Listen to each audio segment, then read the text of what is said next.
If you've ever played competitive chess, you know the feeling of seeing an unrated person as your opponent.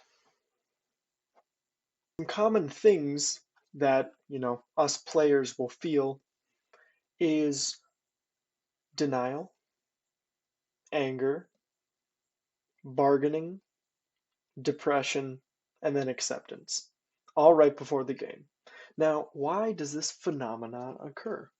Well, you see, an unrated person gives you about like a 50-50 shot of them being some super grandmaster who's just going to take all your rating, and then and if you beat them, you'll gain like nothing, or they're just terrible, but you don't know. And trust me, more times than not, they're way, way, way, way better. Like I'd rather take a, I don't know, I'd rather take a 2000 than an unrated guy. Because at least I know like a 2000, like, okay, that's tough, but like I know what to expect. But here it's just, who knows? So I started out the game with pawn to e4, where we're sticking with it. And I was planning on still playing pretty fast with the goal to, you know,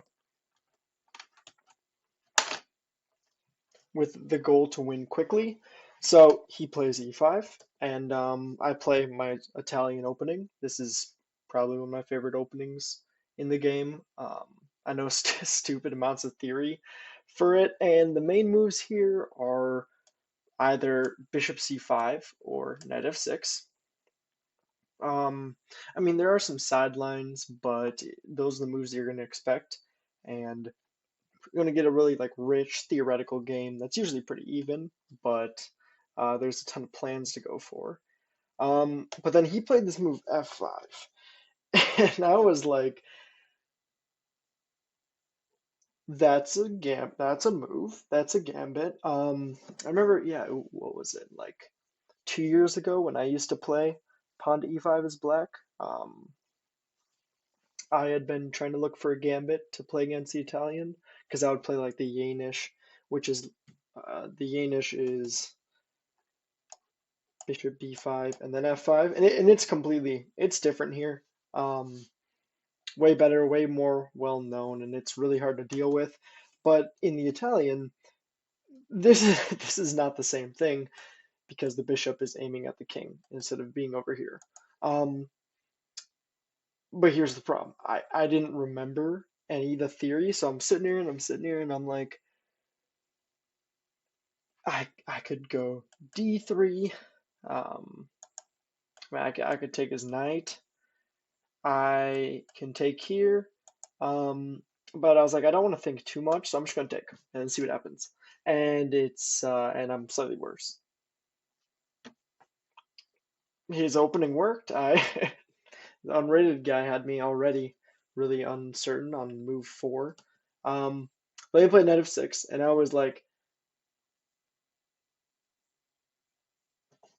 why didn't he just go um, d5? I was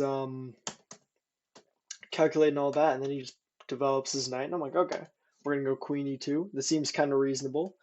Pressure the pawn, so he pushes it forward, and you may be thinking, oh, oh, he's attacking my knight, but no. Pin to the king, so I put pressure on it. He strikes in the center, and I move back. And here I started to realize that the opening hadn't really gone so well for me. I was down on time.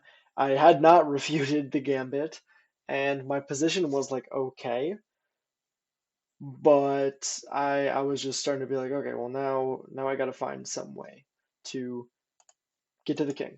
Got to find some way to exploit, all these weak squares that were caused by his gambit. So he takes, I take, and he takes with the knight. And so I go knight c3.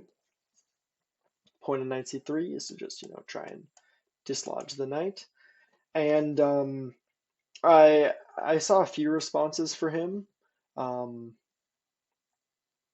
but he ended up finding the best one, which is just bishop e4, which, prepares to win my knight. So I went bishop d2, which unpins, and now I'm preparing to castle queenside, and then he took, and I'm like, okay, now what?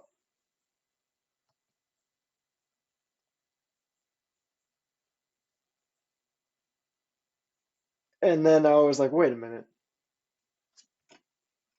So he's taking my bishop. I can't take it. And he was probably banking on, oh no, my bishop, it's going to move back here, it's going to take, he can push and get a bunch of stuff.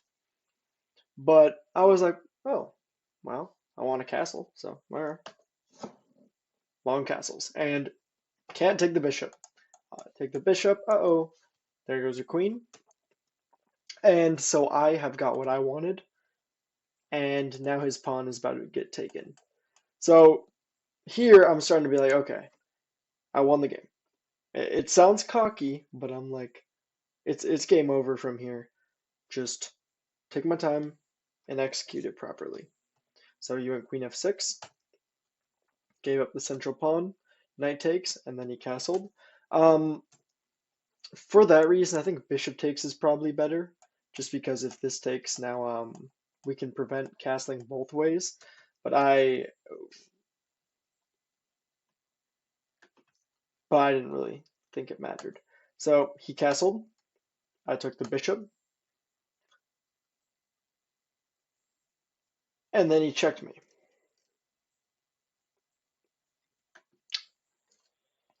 For reasons I cannot explain, he did not take my knight.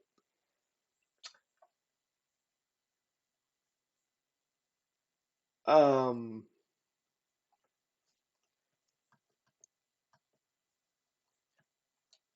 and my knight just escaped.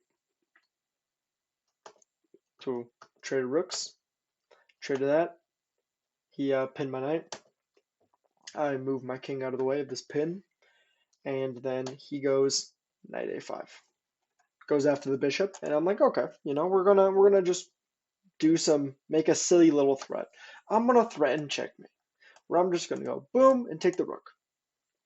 It's like, okay, it's pretty obvious he's been playing well, so maybe he's gonna try to trade, maybe he's gonna move the king, like he's got to have some brilliant plan.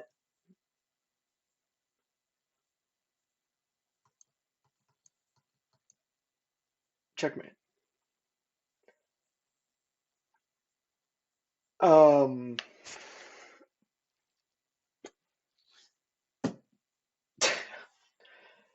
spoiler alert, tomorrow's game is where it gets really hard.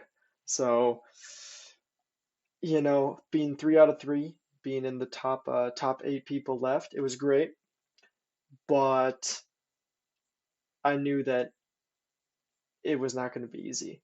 Not like, this was. So, see you then.